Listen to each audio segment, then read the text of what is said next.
perfilman, musik dan media, di mana nantinya akan berbagi ilmu nih, sharing tentunya, terutama terkait informasi-informasi terupdate yang nantinya akan dibagi di Kota Singkawang. Dan mungkin pada kesempatan kali ini kita dapat berkenalan dengan satu persatu barangkali ya Pak, sebelum kita mulai sesi diskusi ya.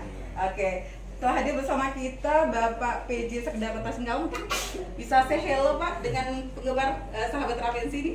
Assalamualaikum sahabat Rapensi.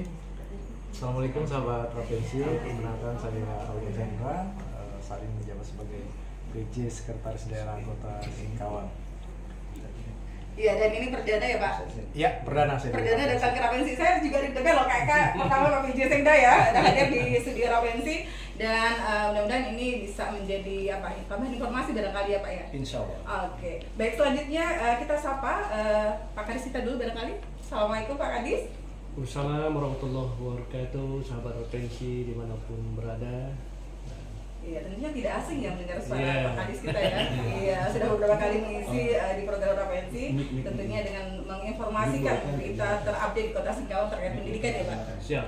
Iya, baik. Selanjutnya kita sapa nih tamu yang luar biasa yang sudah jauh-jauh datang ke Kota Singkawang. Lumayan jauh perjalanan ya Pak? Lumayan. Berapa jam Pak? 4 sampai 5 jam. Mudah-mudahan nanti ke kunjungan yang berikutnya bisa langsung meluncur ke Kota Singkawang ya. Iya, harapannya bandara kita segera bisa beroperasi ya. Jadi tidak lama-lama. Oke, baik, kita sapa ada Bapak Johansah Jumlan. Halo, assalamualaikum warahmatullahi wabarakatuh. Nama saya Johansah Jumlan. Saya kebetulan salah satu produser di film Saranjana dan juga sutradara di DHF Entertainment. Luar biasa nih Sobat Rapensi ya, kita benar-benar dapat kesempatan langka bisa bertemu langsung dengan sutradara nih. Dan film ini pastinya luar biasa ya. Nanti akan kita putar bersama nih di Kota Singkawang. Kayaknya sih bakal ada penutupnya, kita ada nobar di XX1. Kebetulan buat Kota Singkawang tuh kayak acara spesial. Ya, kayaknya itu sesuatu yang ditunggu-tunggu ya Sobat Rapensi. Sebenarnya ini tadi akan kita buka di ujung ending, tapi tidak dibuka ya. Wah, apa? Pastinya ya, semakin tertarik untuk bisa mengikuti siaran kita malam ini, tentunya dengan di penghujung tadi sudah disampaikan ya. Cluenya sudah ada. Selanjutnya ada Pak Ian Wijaya. Iya, salam sahabat Rapensi. Saya Ian Wijaya, seorang pengamat perfilman Indonesia. Ya, ini kiprahnya pasti luar biasa ya Pak ya? Iya, Mbak Kak Ika. Ya. Oke, nanti kita bincang lebih lanjut ya Pak ya. Oke, selanjutnya Bapak Arul Musir. Ya, hai Kak. Hai, Kak Arul. Hai semua. Iya. Sahabat Rapensi. Iya. Sahabat Rapensi, hai. Hai. Saya masih di sini. Iya, yang pastinya gimana nih kesannya datang ke Kota Singkawang? Wow, ternyata saya harus membuktikan satu kata yang saya paling suka. Kota Singkawang itu adalah kota para amoy. Berarti kita ketemu amoy-amoy nih. Dan malam ini Hong Kong at Borneo Pak Sekda. Yang mana sudut dari Kota Singkawang yang harus mensyaratkan bahwa di sini ada Hong Kong, gitu kan? Dan yang ketiga tentu saja ya ketemu dengan Pak Kadis, ya kan? Kandidat aktor film nasional kita. Amin. Langkah yang tersisa jilid 2 ya. Nah, betul itu dia. Oke, luar biasa sekali tamu-tamu yang sudah hadir di studio Rapensi malam ini, dan tentunya barangkali baru perdana datang ke Kota Singkawang ada. Pak Nur dulu. Direktur. Ya. Oh iya, ya ampun. Ini yang paling spesial. Pak Nuzul, silakan Pak Nuzul. Baik. Ya, halo. Assalamualaikum warahmatullahi wabarakatuh. Waalaikumsalam warahmatullahi wabarakatuh. Saya Kristanto dari Direktur Perfilman Musik dan Media, sekaligus menyapa semua Sahabat Rapensi. Saya pingin itu, terutama adik-adik SMA itu mendapat inspirasi dan motivasi. Karena yang terpenting menurut saya, anak muda itu dikasih teladan, kita tuh kalau kita cuma ngasih sesuatu aja, misalnya ngasih tapi tanpa gambaran, itu pasti ngambang.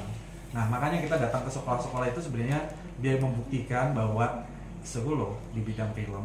Ini loh masa depan yang ada. Ini loh ada jenis pekerjaan yang mungkin kalian belum pikirkan.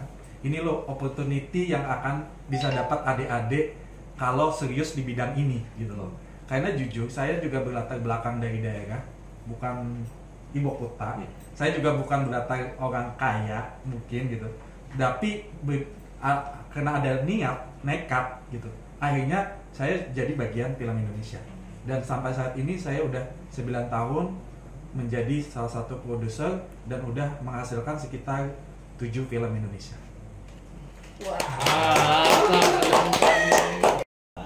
Kami sudah mulai berjalan sejak sampai sekarang ini sudah 3 tahun.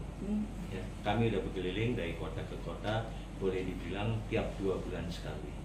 Ya, baik kota di Jawa, Sumatera, Kalimantan, bahkan ke Samarinda, Balikpapan, juga di Sulawesi, di Makassar dan lainnya, bahkan sampai ke Maluku gitu ya. Kami berkeliling dari sekolah SMA biasanya untuk SMA kelas 12 yang menjelang lulus. Siswa-siswi itu kami tawarkan ya bahwa dunia film itu masih terbuka lebar. Dari tadi kita ngomong soal peran ya, seperti yang dilakukan oleh Morgan Oey, salah seorang anak muda dari Singkawang ya. Banyak sekali pemain film yang berasal dari Kalimantan Barat, tapi umumnya dari Pontianak. Seperti yang lebih senior daripada saya, Bung Pit Pagau. Bung Pagau, usianya sekarang sudah 75 ya. Dia dari suku Dayak ya, dan dia seorang pemain film yang handal. Ya, walaupun sampai usia lansia masih pemain film. Tapi yang dari Singkawang baru satu yang sebagai penyanyi dan pemain film yang sukses. Sampai hari ini sudah bermain lebih dari 30 film. Itu adalah Morgan Oey. Kami menghendaki sekali bahwa banyak anak-anak muda, baik lelaki maupun perempuan, yang akan terjun ke dunia film, tapi bukan hanya sebagai pemain. Banyak sekali bidang, ada 30 bidang dalam dunia film yang terbuka lebar untuk anak-anak muda. Misalnya, penulis.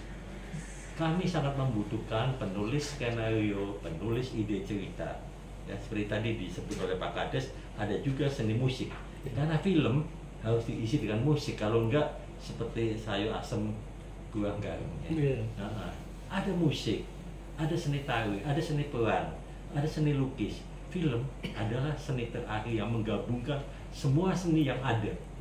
Semua seni digabung menjadi satu, baik bahkan seni pantomim, seni apapun, editing, ya, seni make up, tata rias, itu semuanya ada dalam dunia film, dan itu sangat membutuhkan tenaga muda. Tenaga muda untuk masa kini saya lihat sudah ada di Singkawang anak-anak muda, siswa-siswi yang membuat film pendek. Film pendek hampir setiap bulan ada festivalnya yang diselenggarakan antara lain oleh misalnya Kemendikbud telah menyelenggarakan festival film pendek dimanapun berada. Jadi di dalam, kalau kita lihat visi misi pendidikan kita paling tidak memuat 5 konten tujuan dari penyelenggaraan pendidikan. Yang pertama ada konten etika, itu ya.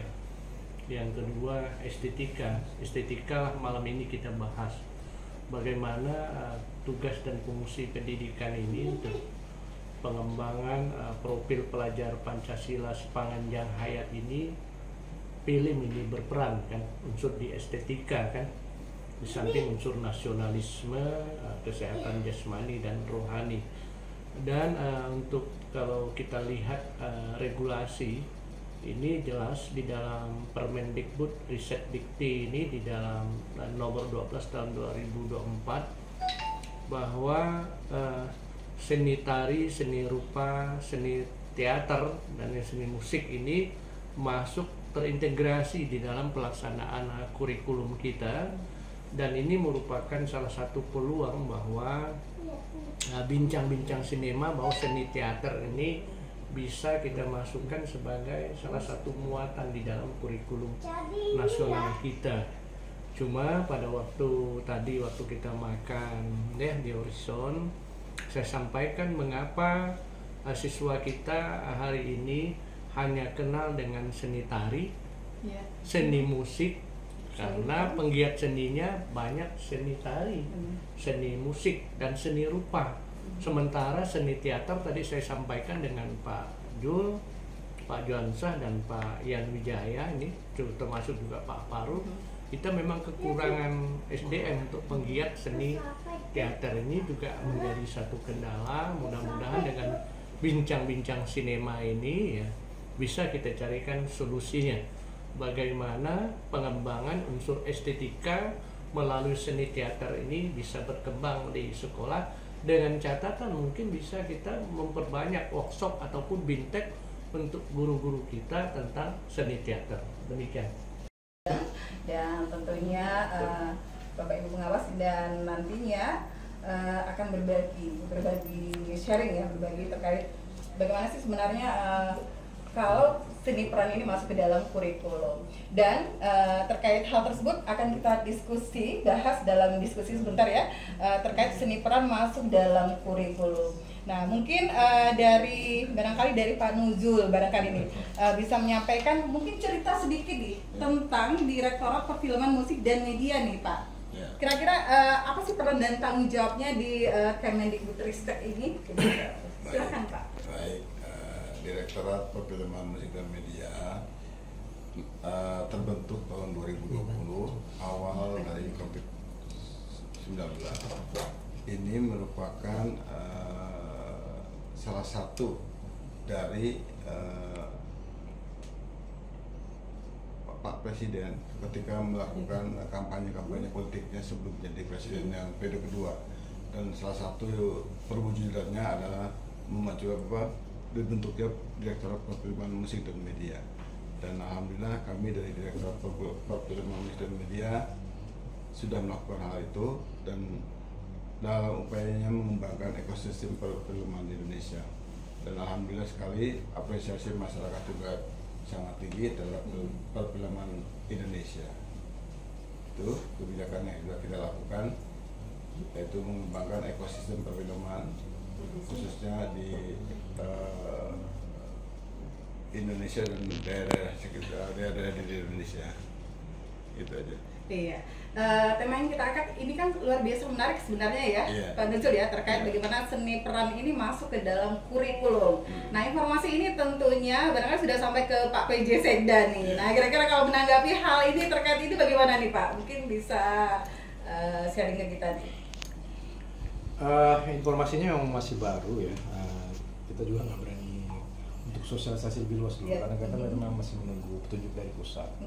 Tapi terkait film akan menjadi masuk dalam kurikulum, sebenarnya ini salah satu hal yang bagus ya, karena memang pengembangan anak-anak didik itu, anak-anak kita ke depan tidak hanya kita arahkan kepada pendidikan secara akademisnya saja gitu ya. Kemudian mereka juga harus bisa berkembang di segala hal. Ini salah satu upaya untuk perkembangan film di Indonesia juga. Apabila ini masuk ke dalam kurikulum, ini sebenarnya juga sangat bagus untuk perkembangan film Indonesia ke depan. Nah, harapannya kan ya film-film Indonesia ya itu bisa bersaing dengan film-film Hollywood ya kan. Kalau yang sekarang terkenal itu kan Hollywood, Bollywood, nggak tahu kalau Korea Hollywood ya. Nah, jadi kita berharap itu bisa bersaing ya. Nah, kalau Korea ya, ini kan banyaknya ke drakornya ya. Nah, kalau untuk perfilman film lepasnya itu banyak memang masih berkiblatnya ke Hollywood. Nah, di China juga sudah mulai inilah perkembangan perfilmannya sudah bagus. Nah, berharapnya di perfilman Indonesia juga saya lihat sudah bagus, semakin bagus. Tidak hanya melulu tentang hantu ya. Nah, ini kalau film hantu di Indonesia ini kayaknya paling seru kayaknya. Tapi nah, perfilman Indonesia udah nggak melulu tentang hantu, ini juga sudah bagus. Nah, dengan masuknya pendidikan perfilman ini di kurikulum ya, kita berharap insan-insan perfilman ini nanti kedepannya ya menuju Indonesia Emas di 2045 itu akan lebih matang dan lebih mantap lagi. Mungkin itu.